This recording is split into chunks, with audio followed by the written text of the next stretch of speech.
Hello and greetings fellow bass lovers. I'd like to talk a little bit more about Simandl double bass technique and ways that can transition into one finger per fret, or classical guitar technique as it's also known. So we'll just look at a couple of scales and we'll have a quick look at a bass line and just see how all that works out. There are some nice ways of getting from A to B, as it were, from Simandl into one finger per fret.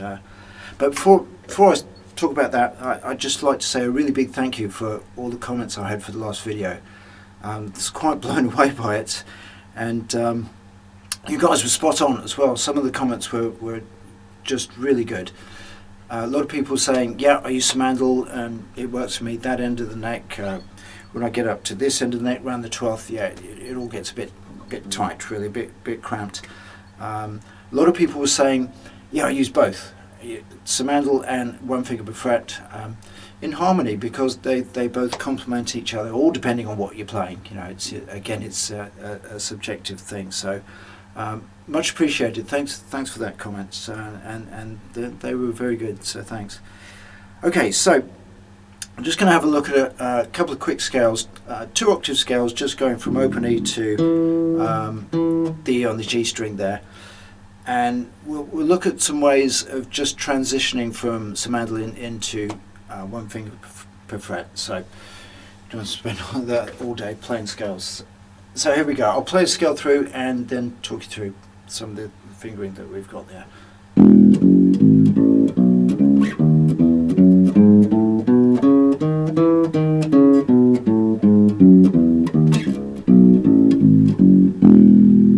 Okay, you probably noticed that it's in 2 halves. The 2 octave scale is being split in 2 basically, literally 2 octaves. The first half,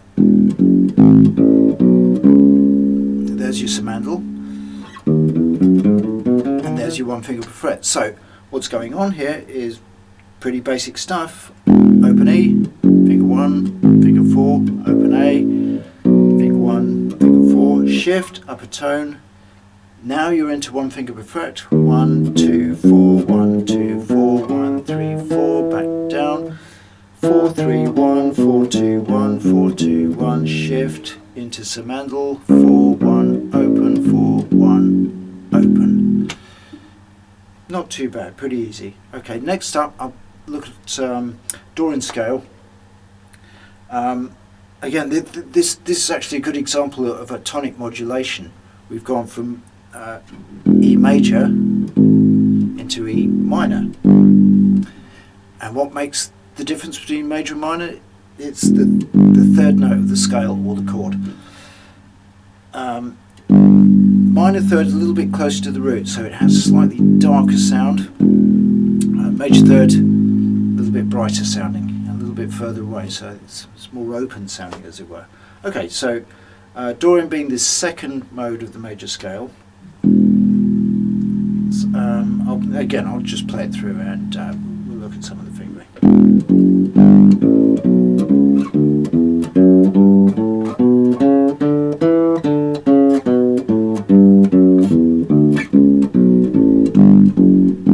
There we go. Okay, so open E, 1, 2, open A, 1, 4, shift. This time there's a semitone in between the 2 tones, and this is a really nice shift. So from the open A, you're already up to E, so it's quite an efficient shift there. So from there you're into one finger per fret. Open 1, 2, open 1, 4, 1, shift 1, 4, into one finger per fret. 1, 2, 4, shift up on finger 4. 1, 2, 4. Now that shift on finger 4 coming up, it just tends to keep the hand in shape. When I shift down, I tend to shift on finger 1, and again it keeps the hand in shape.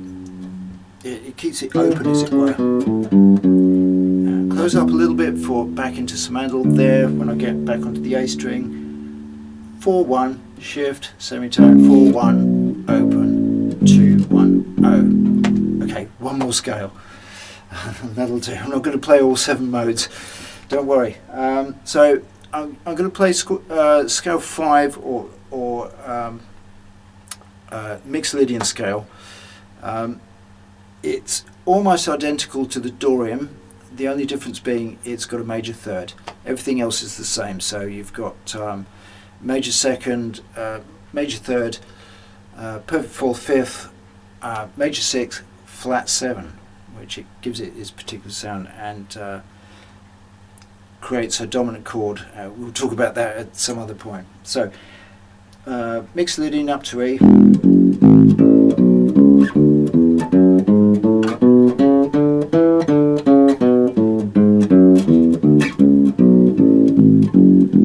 Okay, again, pretty straightforward, and you can see where the transition happens. So I'm going open E, 1, 4, open A, 1, 4, shift. We've still got that semitone shift. 1, 4. There's that flat 7th.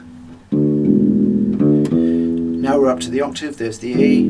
From there, we're into 1 finger per fret. So see the hand opens out a little bit. 1, 3, 4. Shift up on 4. 4, 1, 2, 4. Back down. 4, 2, 1. Down on 1. 4, 3, 1. Close up a little bit into Simandl. 4, 1. Shift semitone. 4, 1. Open. 4, 1. Open.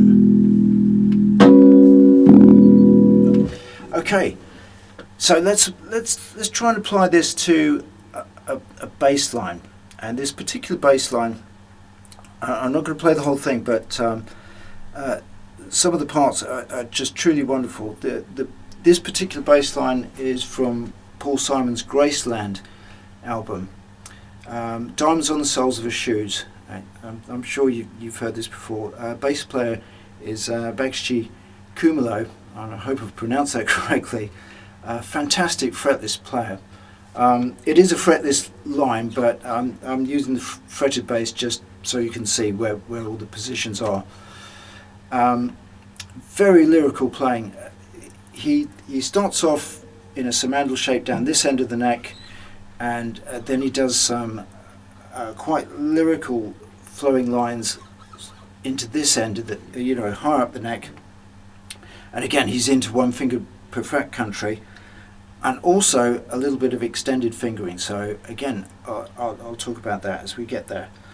So the basic line.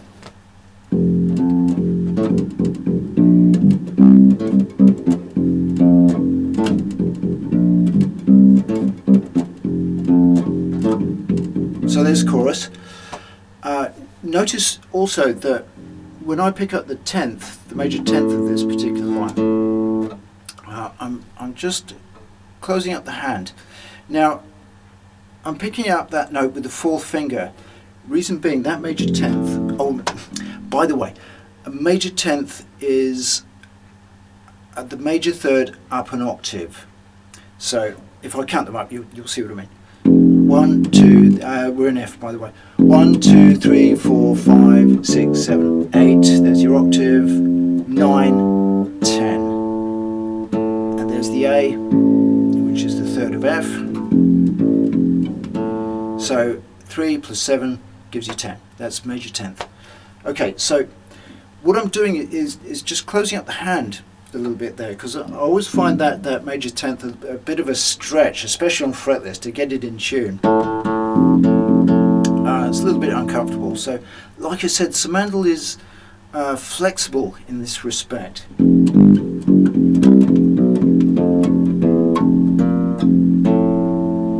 Yeah, don't think of any kind of finger system, any kind of fretting system as being rigid. Thou shalt use 1 finger per fret. It can expand, contract. Some people call it crabbing, which is aptly named. It's flexible, and again, you mold it to whatever you play. And this is a very good example. So we'll go from there up to the next bit.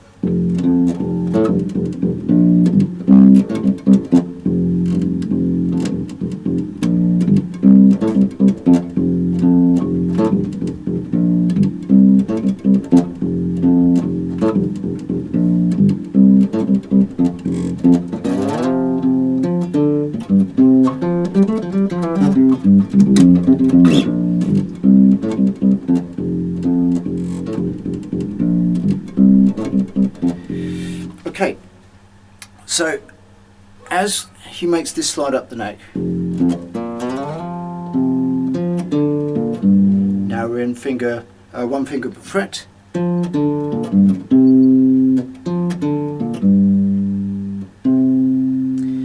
The next line,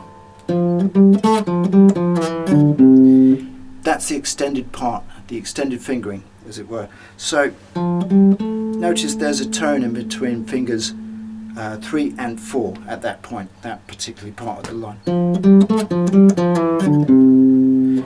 Now, that gives you a bit of a choice, because you could use finger 2, and again, this is the subjective part about the fretting hand. You might find 1, 2, 4 works better. Oh, hello, it's Simandl again, isn't it? 1, 2, 4, 1, 2, 4. That might work better for you.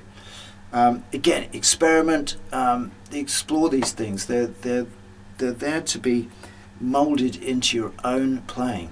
Okay, so I'm going to stick to 1, 3, 4 because it just works better for me. Back into Simandl.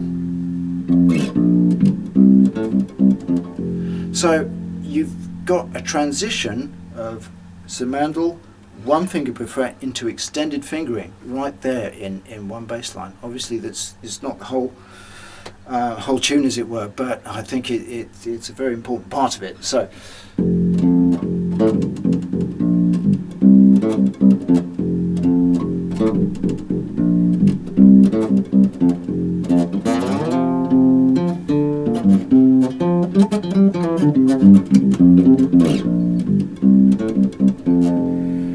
another nice little tip here. Sorry.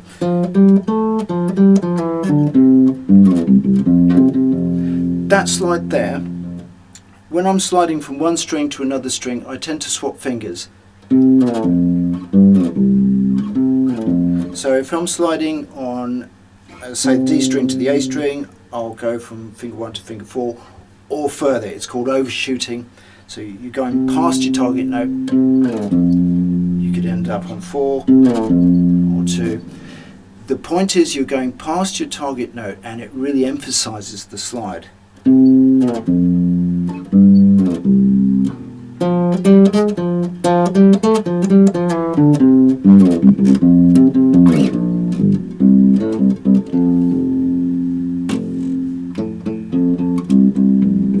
So that particular bass line is really showing you a very good transitional exercise in between Simandl, 1 finger per fret, and extended fingering.